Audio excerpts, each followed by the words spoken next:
Assalamualaikum warahmatullahi wabarakatuh. Perkenalkan, nama saya Hasmaul Husnaini dari Prodi Budidaya Perairan. Kali ini saya akan menjelaskan tentang materi. Materi memiliki massa dan membutuhkan ruang. Massa adalah ukuran dari kelembaman atau ketahanan suatu benda terhadap gaya yang bekerja padanya. Massa juga merupakan ukuran dari jumlah materi yang membentuk benda tersebut. Satuan massa biasanya dalam gram. Massa berbeda dengan berat. Berat adalah gaya yang bekerja pada benda dengan massa yang diakibatkan oleh percepatan gravitasi. Materi dapat diklasifikasikan menjadi dua, yaitu zat tunggal dan zat campuran, di mana zat tunggal dapat dibedakan menjadi dua, yaitu unsur dan senyawa. Unsur yaitu zat tunggal yang tidak dapat diuraikan secara kimia menjadi zat lain.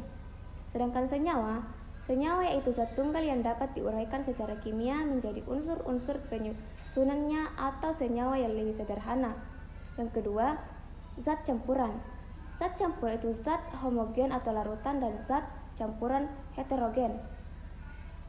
Menurut Einstein, massa dapat berubah menjadi energi atau sebaliknya. Perubahan materi dapat dibedakan menjadi dua, yaitu perubahan fisika dan perubahan kimia, di mana perubahan fisika itu perubahan pada wujud atau penampilan fisik tetapi identitas dasarnya tetap. Perubahan fisika ini tidak menghasilkan zat lain, contohnya lilin meleleh karena dipanaskan, air menguap, kayu dibuat menjadi bangku. Yang kedua, perubahan kimia, yaitu perubahan pada identitas dasar sehingga materi menjadi berbeda dengan sebelumnya. Perubahan kimia ini menghasilkan zat baru, contohnya lilin terbakar, kayu melapuk, besi berkarat. Sifat-sifat materi dapat dibedakan menjadi dua, yaitu sifat fisika dan sifat kimia, di mana sifat fisika yaitu sifat yang berhubungan dengan penampilan fisik yang biasanya dapat diamati dari luar materi. Sifat fisika ini tidak menghasilkan zat lain, contohnya warna, bau, rasa, titik didih, dan massa jenis.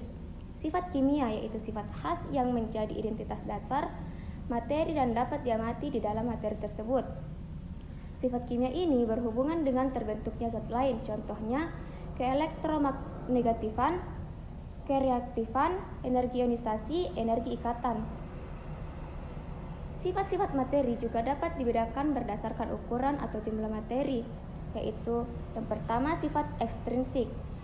Sifat ekstrinsik yaitu sifat yang bergantung pada jumlah atau ukuran materi, contohnya massa, berat, dan volume.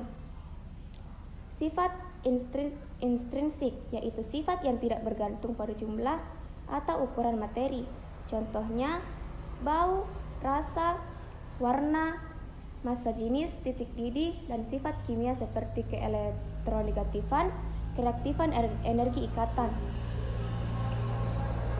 Beberapa hukum dasar yang berhubungan dengan materi adalah hukum kekekalan massa oleh Anthony Laurent Lavoisier 1789.